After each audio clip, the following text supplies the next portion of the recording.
We're hearing the word hijab in the news a lot lately. While in Iran, there are protests raging on against the hijab, so much so that women are actually burning their hijabs. In Bharat, petitions have been filed against the Karnataka government's order directing all students to strictly follow uniforms. ये clarify करना जरूरी है कि Karnataka government का order हिजाब ban के रूप में रिपोर्ट किया जा रहा है, लेकिन ऑर्डर में स्पेसिफिकली हिजाब के बारे में कुछ नहीं लिखा है। कर्नाटका सरकार ने सिर्फ इतना कहा है कि जिन स्टेट एजुकेशनल इंस्टीट्यूशंस में यूनिफॉर्म प्रिस्क्राइब्ड है वहां रिलीजियस कपड़े पहनना मना है। उन इंस्टीट्यूशंस में सिर्फ यूनिफॉर्म पहनी जाएगी। जब ये ऑर्डर कर्नाटका हाई कोर्ट में चैलेंज हुआ था तो कोर्ट ने कहा था कि हिजाब इस्लाम की एसेंशियल रिलीजियस प्रैक्टिस नहीं है, ये एक कल्चरल प्रैक्टिस है जो ओवर टाइम डेवलप हुई है और इसलिए कर्नाटका सरकार का ऑर्डर किसी के रिलीजियस राइट्स को वायलेट नहीं कर रहा। अब इसी जजमेंट को सुप्रीम कोर्ट में चैलेंज किया गया है and a batch of 23 petitions had been listed before the Supreme Court. The hearing has been concluded and the court has reserved its judgment for October 15th. So in this video we will cover a few interesting oral observations of the court and arguments made by different parties. Now while reading through the court reporting of this case, the first impression that we get is that the arguments of the petitioners are very contradictory. But I suppose ये तो होना ही था। अगर matter में 23 से ज्यादा petitioners हैं, then there's bound to be some contradictions in their submissions. Now the various issues on which arguments were advanced can be roughly divided as follows. Issue number 1 was the issue of the essential religious practice. Hearing के पहले दिन पे petitioners का पहला argument था कि court को ये डिसाइड करना पड़ेगा कि हिजाब इस्लाम में एसेंशियल रिलीजियस प्रैक्टिस है या नहीं। The court disagreed. कोर्ट ने कहा नहीं, इशू ये नहीं है कि हिजाब इस्लाम में एसेंशियल रिलीजियस प्रैक्टिस है या नहीं, इशू ये है कि क्या स्टेट गवर्नमेंट स्कूल के ड्रेस कोड को रेगुलेट कर सकती है या नहीं। But this issue of the essential religious practice kept rearing its head again and again and different petitioners made contradictory submissions on the issue. एक ने कहा कि कर्नाटका हाई कोर्ट को एसेंशियल रिलीजियस प्रैक्टिस के बेसिस पे जजमेंट ही नहीं देना चाहिए था, क्योंकि यहाँ इशू तो right to equality, discrimination, freedom of religion और प्रिवेसी का है। Then another advocate by the name of Nizam Pasha, representing another petitioner, said no, hijab is certainly an essential religious practice. He criticized the Karnataka High Court's judgment on the ground that it said that hijab is an optional practice in Islam. Mr. Pasha ने argue किया कि Karnataka high court हिजाब और जिलबाब के बीच confuse हो गया था।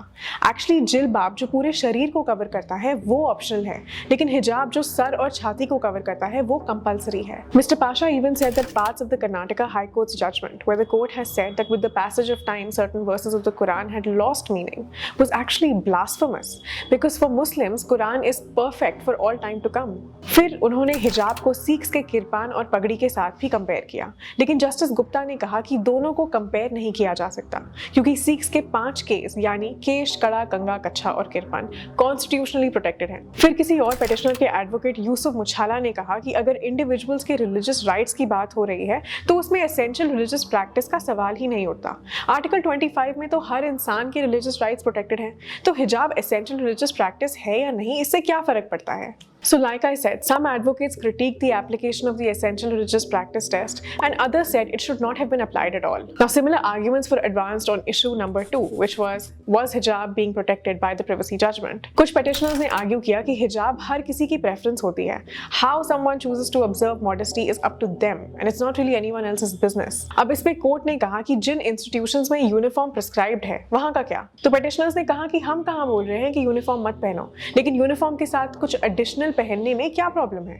State government को इन इश्यूज में पॉजिटिव सेक्युलरिज्म प्रमोट करना चाहिए और इन सारे छोटे छोटे डिफरेंसेस को अकोमोडेट करने की कोशिश करनी चाहिए, because it has to be a person's decisional autonomy to dress a certain way और to keep a long beard और अ शॉर्ट बियर्ड और वेदर और not to wear a cap. The government cannot interfere. अब दूसरे petitioners ने argue किया कि secularism का मतलब ये नहीं है कि सिर्फ एक रिलीजन के बच्चे अपने रिलीजियस सिंबल्स ना पहने, other religious symbols should be banned too. तो जस्टिस धूलिया ने जवाब दिया कि सिर्फ एक रिलीजन के बच्चों को अपनी रिलीजियस ड्रेस पहनने की जिद है, all other communities are complying. Secondly, justice Dhulia also observe that दूसरे रिलीजन के सिंबल्स जैसे रुद्राक्ष, क्रॉस एक्सेट्रा हिजाब से कंपेरेबल ही नहीं है क्योंकि वो कपड़ों के अंदर पहने जाते हैं and they are not visible to people. But the petitioners argue that regardless of whether or not such symbols are visible, they have to either be banned for everyone or no one. Now personally speaking, I don't agree with this argument. There is definitely a difference between religious symbols that are visible to the public and those that are under your clothes. And like I said in the beginning, the arguments of the petitioners are slightly contradictory क्योंकि एक तरफ वो कह रहे हैं कि हिजाब, which is an overtly visible religious symbol, is protected by the right to privacy.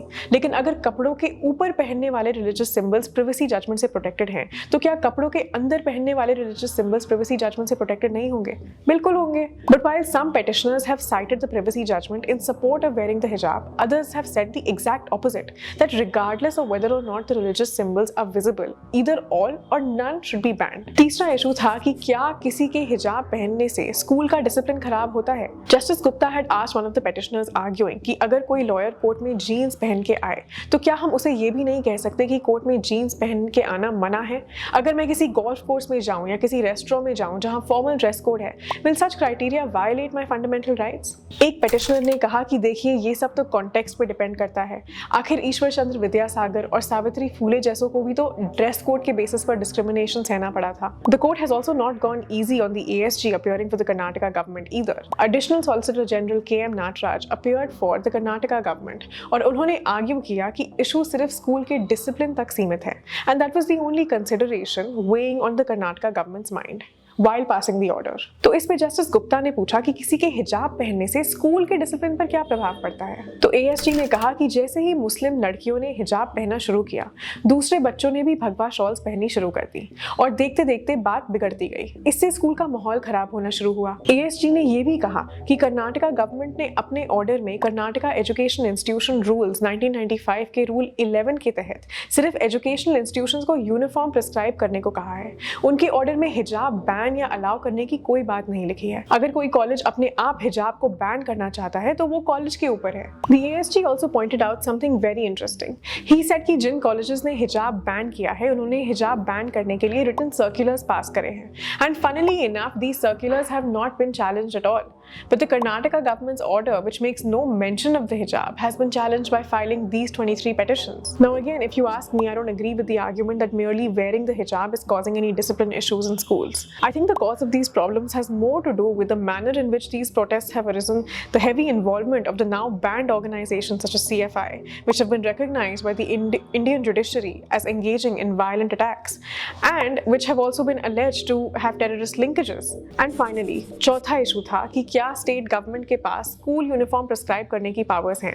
Now the petitioners once again argued that the court should not even go into the broader questions of whether hijab can or cannot be banned. All the court needs to see is whether or not the state government had the power under the Karnataka Education Act to prescribe a uniform in the first place. Petitioners ने कहा कि पूरा issue Karnataka education act के section 133 clause 2 पर based है और सवाल ये है कि क्या सेक्शन 133 के प्रयोग से कर्नाटका सरकार यूनिफॉर्म्स मैंडेटरी कर सकती थी, even though it is not the governing body. The petitioners also brought the court's attention to section 39 of the act, which prevents any local authority or governing council of any private educational institution from denying admission to any citizen on the ground of religion, race, caste, language or any of them. The basic gist of the argument was कि state government के पास uniform prescribe करने की कोई power नहीं थी, and even if a person was wearing an additional piece of clothing over the uniform, it would not be in violation of the uniform itself. अब यहाँ Justice Dhulia ने orally remark किया that strictly speaking, hijab might not be a religious practice. He further stated that scarf was already a part of the uniform as a chunni was allowed. Justice Gupta then said that the chunni was different and could not be compared to the hijab as it was worn on the shoulders. So these were roughly the arguments made by both sides. What did you think of the arguments made in the hearing?